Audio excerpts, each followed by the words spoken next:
Hi friends, welcome to Shamees kitchen. എല്ലാവർക്കും സുഖമാണല്ലോ. ഇന്നത്തെ നമ്മുടെ സ്പെഷ്യൽ എന്ന് പറയുന്നത് വൈകുന്നേരം ചായക്കൊപ്പമോ അല്ലാന്നുണ്ടെങ്കിൽ പ്രത്യേകിച്ച് ആരെങ്കിലും വിരുന്നുകാരൊക്കെ വീട്ടിൽ വരികയാണെന്നുണ്ടെങ്കിൽ നല്ല സുഖമായിട്ട് സൂപ്പറായിട്ട് തയ്യാറാക്കി എടുക്കാൻ പറ്റുന്ന നല്ലൊരു സ്നാക്ക് റെസിപ്പിയാണ്. അപ്പോൾ ഇതിൻ്റെ ഡീറ്റെയിൽസ് ഒന്നും മിസ്സായിരിക്കാൻ വേണ്ടി എല്ലാവരും ഒന്ന് സ്കിപ്പ് ചെയ്യാതെ കണ്ടേക്കണം. കൂടെ തന്നെ ഈ വീഡിയോ ഒന്ന് ലൈക്ക് ചെയ്യാനും നമ്മുടെ ഷമീസ് കിച്ചൻ ചാനൽ ഇതുവരെ സബ്സ്ക്രൈബ് ചെയ്യാത്തവരാണെന്നുണ്ടെങ്കിൽ പ്ലീസ് ഒന്ന് സബ്സ്ക്രൈബ് കൂടി ചെയ്തേക്കണേ. എന്നാൽ ശരി, നമുക്ക് വേഗം റെസിപ്പിയിലേക്ക് പോകാം. ആദ്യം നമുക്ക് വേണ്ടത് ഇതിന് വേണ്ടിയിട്ടുള്ള മസാല കൂട്ടൊന്ന് തയ്യാറാക്കിയെടുക്കണം. അപ്പോൾ ഞാൻ വന്നിട്ടൊരു കടായി ഒന്ന് ചൂടാക്കാൻ വേണ്ടി വെച്ചിട്ടുണ്ട്.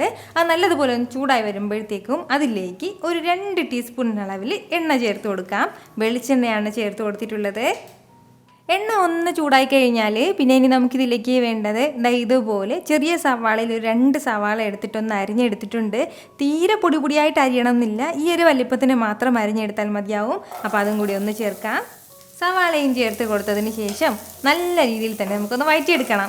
നല്ലതുപോലെ ഒന്ന് വെന്ത് കിട്ടിയാൽ മാത്രം മതിയാവും. ഒരുപാട് സമയമായിട്ട് വഴറ്റി അതിൻ്റെ കളറൊന്നും മാറണം എന്നുള്ള ആവശ്യമില്ല. ഞാനിപ്പോൾ ഫ്ലെയിം ഒന്ന് മീഡിയത്തിലാണ് വെച്ച് കൊടുത്തിട്ടുള്ളത്. ഇതുപോലെ ഒരു 2 മിനിറ്റ് ഒന്ന് വഴറ്റിയെടുക്കുമ്പോഴത്തേക്കും നമ്മുടെ സവാളയിൽ നല്ലതുപോലെ ഇങ്ങനെ വെന്ത് കുഴഞ്ഞു തുടങ്ങും. ഈ ഒരു സമയം പിന്നെ ഇനി നമുക്കിതിലേക്ക് വേണ്ടതാണ്, ഞാനിപ്പോൾ ഇതുപോലെ ഒരു 2 പച്ചമുളക് എടുത്തിട്ട് ഇതുപോലെ ചെറുതായിട്ടൊന്ന് അരിഞ്ഞെടുത്തിട്ടുണ്ട്. അപ്പോൾ വന്നിട്ട് നമ്മളിതിലേക്ക് എരിവിന് വേണ്ടി ചേർക്കുന്നത് പച്ചമുളകാണ്. നമുക്ക് എത്രത്തോളം എരിവ് വേണമോ അതിനനുസരിച്ചിട്ടുള്ള പച്ചമുളക് ചേർക്കാവുന്നതാണ്. കൂടെ തന്നെ പിന്നെ ഇനി നമുക്കിതിലേക്ക് വേണ്ടത് ഇതുപോലെ ഒരു 1/2 ടീസ്പൂൺ അളവിൽ ഇഞ്ചി വെളുത്തുള്ളി പേസ്റ്റും കൂടിയാണ്. ഇത് ഇത്രയും ചേർത്ത് കൊടുത്തതിന് ശേഷം വീണ്ടും നല്ല രീതിയിലൊന്ന് വഴറ്റിയെടുക്കാം. നമ്മുടെ ഇഞ്ചി വെളുത്തുള്ളിയുടെയൊക്കെ ആ ഒരു പച്ച മണം മാറുന്നവരെ മാത്രം ഒന്ന് വഴറ്റിയെടുത്താൽ മതിയാവും. ഒരുപാട് സമയത്ത് വഴറ്റേണ്ട ആവശ്യമൊന്നുമില്ല. നന്നായിട്ട് ഇതുപോലെ ഒന്ന് എല്ലാം ഒന്ന് വഴറ്റി മിക്സ് ചെയ്ത് എടുത്തു കഴിഞ്ഞാൽ പിന്നെ ഇനി നമുക്കിതിലേക്ക് വേണ്ടത് കുറച്ച് മസാലകളും കൂടിയാണ്. ഒരു 1/2 ടീസ്പൂൺ അളവിൽ മുളക് പൊടി ചേർക്കുകയാണ്. കൂടെ തന്നെ അതുപോലെ ഒരു 1/2 ടീസ്പൂൺ മല്ലിപ്പൊടിയും കൂടി നമുക്ക് ആവശ്യമായിട്ടുണ്ട്. പിന്നെ ഇനി നമുക്കിതിലേക്ക് വേണ്ടത് 1/2 ടീസ്പൂൺ അളവിൽ മഞ്ഞൾപ്പൊടിയും കൂടിയാണ്. ഒരു 1/4 ടീസ്പൂൺ അളവിൽ പെരുംജീരകം പൊടിച്ചതും കൂടി. കൂടെ തന്നെ ഒരു 1/2 ടീസ്പൂൺ അളവിൽ ഗരം മസാലയും കൂടി നമുക്ക് ആവശ്യമായിട്ടുണ്ട്. ഗരം മസാലയ്ക്ക് പകരം നമുക്കിതിലേക്ക് ചിക്കൻ മസാലയോ മട്ടൺ മസാലയോ അങ്ങനെ എന്തെങ്കിലും ഉണ്ടെങ്കിൽ അതും ചേർക്കാവുന്നതാണ്. ഇതിൽ ഏതെങ്കിലും ഒന്നേ ചേർക്കാൻ പാടുള്ളൂ, സ്കിപ്പ് ചെയ്യാതെ ചേർത്തേക്കണം. മസാലകളും ചേർത്ത് കൊടുത്തതിന് ശേഷം വീണ്ടും നന്നായിട്ട് ഇതെല്ലാം ഒന്ന് മിക്സ് ചെയ്ത് കൊടുക്കുകയാണ്. നല്ല രീതിയിൽ ഇതുപോലെ ഒന്ന് മിക്സ് ചെയ്ത് കൊടുക്കാം. നമ്മുടെ ആ മസാലയുടെയൊക്കെ ആ ഒരു പച്ചമണം മാറുന്നവരെ മാത്രം ഒന്ന് മിക്സ് ചെയ്ത് കൊടുത്താൽ മതിയാവും. ഈ ഒരു രീതിക്ക് ഒന്ന് മിക്സ് ചെയ്തെടുത്തു കഴിഞ്ഞാൽ പിന്നെ ഇനി നമുക്കിതിലേക്ക് വേണ്ടത് ആവശ്യത്തിനുള്ള ഉപ്പാണ്. ഇതിനോടൊപ്പം തന്നെ ഒരല്പം മല്ലിയിലയും കൂടി ചേർക്കുകയാണ്. ഇതെല്ലാം കൂടി ചേർത്ത് കൊടുത്തതിന് ശേഷം നല്ല രീതിയിൽ എല്ലാം ഒന്ന് മിക്സ് ചെയ്തെടുക്കണം. നന്നായിട്ട് ഇതുപോലെ ഒന്ന് മിക്സ് ചെയ്തെടുത്ത് കഴിഞ്ഞാൽ നമ്മുടെ ഫില്ലിങ് ഇപ്പോൾ ഇവിടെ റെഡി ആയിട്ടുണ്ട്. ഇനി പിന്നീട് നമ്മൾ ഒരുപാട് സമയത്ത് വഴറ്റേണ്ട ഒന്നും ആവശ്യമില്ല. ഇനി നമുക്കിത് ഒരു പ്ലേറ്റിലേക്ക് ഒന്ന് മാറ്റി വെക്കാം. ഇത് ഇത്രയും തന്നെ മതിയാവും. ഇനി നമുക്ക് ഇതിന് വേണ്ടിയിട്ടുള്ള ബാറ്റർ ഒന്ന് തയ്യാറാക്കി എടുക്കണം. അപ്പോൾ ഇതിന് വേണ്ടിയിട്ട് മിക്സിയുടെ ജാറിലേക്ക് ഒരു 2 മുട്ട ഒന്ന് പൊട്ടിച്ചൊഴിച്ച് കൊടുക്കാം. കൂടെ തന്നെ ഇതുപോലെ ഒരു 4 ബ്രെഡ് ഒന്ന് എടുത്തിട്ടുണ്ട്. അപ്പോൾ അതിൻ്റെ സൈഡൊക്കെ ഒന്ന് അരിഞ്ഞ് മാറ്റിയതിന് ശേഷം എടുത്തതാണ്. അപ്പോൾ ആ ബ്രെഡ് കൂടി നമുക്ക് ഇതിലേക്കൊന്ന് ചേർത്ത് കൊടുക്കാം. കൂടെ തന്നെ ഇതുപോലെ ഒരു 1/4 കപ്പ് അളവിൽ മൈദ മാവും കൂടി നമുക്ക് ആവശ്യമായിട്ടുണ്ട്. അപ്പോൾ അതും കൂടി ചേർക്കുകയാണ്. കൂടെ തന്നെ ഒരു 1/4 ടീസ്പൂൺ അളവിൽ കുരുമുളക് പൊടിച്ചതും കൂടി നമുക്ക് ആവശ്യമായിട്ടുണ്ട്. അതുപോലെ തന്നെ നമ്മുടെ ഈ ബാറ്ററിന് ഇത്രയും ആവശ്യമായിട്ടുള്ള ഉപ്പും കൂടി ഒന്ന് ചേർത്ത് കൊടുക്കാം. ഇനി നമുക്കിതിലേക്ക് ഒരല്പം പാൽ ചേർത്ത് കൊടുത്തതിന് ശേഷം നല്ല രീതിയിലൊന്ന് ബ്ലെൻഡ് ചെയ്തെടുക്കാം. ഇതുപോലെ നല്ല സ്മൂത്തായിട്ട് എല്ലാം ഒന്ന് ബ്ലെൻഡ് ചെയ്തെടുത്തിട്ടുണ്ട്. അപ്പോൾ ഇത്രയും ആയിക്കഴിഞ്ഞാൽ പിന്നെ ഇനി നമുക്ക് ബാക്കി കാര്യങ്ങളൊക്കെ ചെയ്ത് തുടങ്ങാം. ഇനി നമുക്ക് വേണ്ടത് ഇതെല്ലാം ഒന്ന് നന്നായിട്ടൊന്ന് സെറ്റ് ചെയ്തിട്ടൊന്ന് വേവിച്ചെടുക്കണം. അപ്പോൾ അതിന് വേണ്ടിയിട്ട് ഞാൻ ഇതുപോലെ ഒരു ഫ്രൈങ് പാൻ അടുപ്പത്തേക്ക് വെച്ചിട്ടുണ്ട്. ദോശത്തവ അടുപ്പത്തേക്ക് വെച്ചിരുന്നാലും മതിയാവും. ഇനി ഇതിൻ്റെ മുകളിലേക്ക് ഇതുപോലെ ചെറിയൊരു സോസ് പാൻ ഞാൻ എടുത്ത് വെക്കുകയാണ്.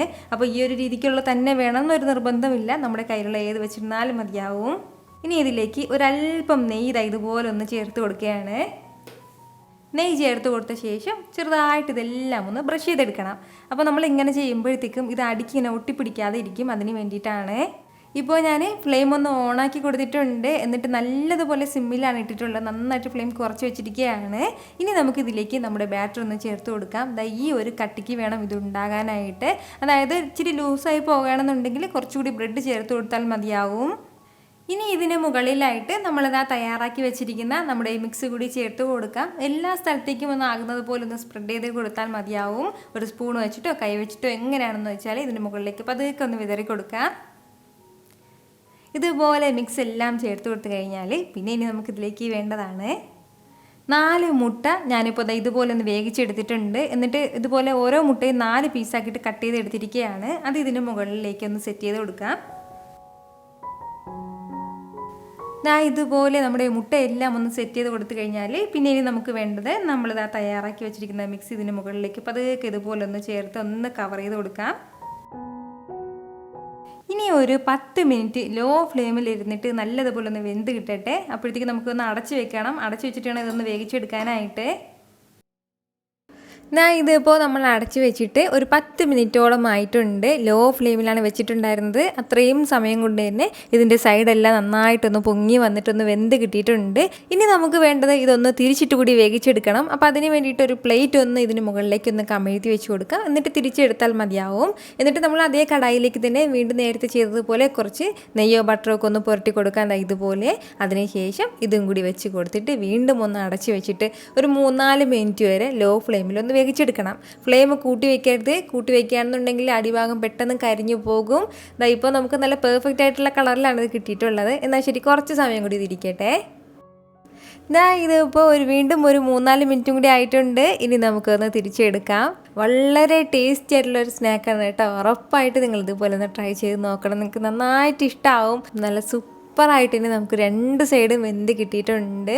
നമ്മുടെ ഈ പപ്സൊക്കെ കഴിക്കില്ലേ, അപ്പോൾ അതിൻ്റെ ആ ഒരു ടേസ്റ്റ് ഇല്ലേ, ആ ഒരു രീതിക്കൊക്കെ ഉള്ളത്. അതിനേക്കാളും കുറച്ചുകൂടി ടേസ്റ്റി ആയിട്ടാണ് എനിക്ക് തോന്നിയിട്ടുള്ളത്.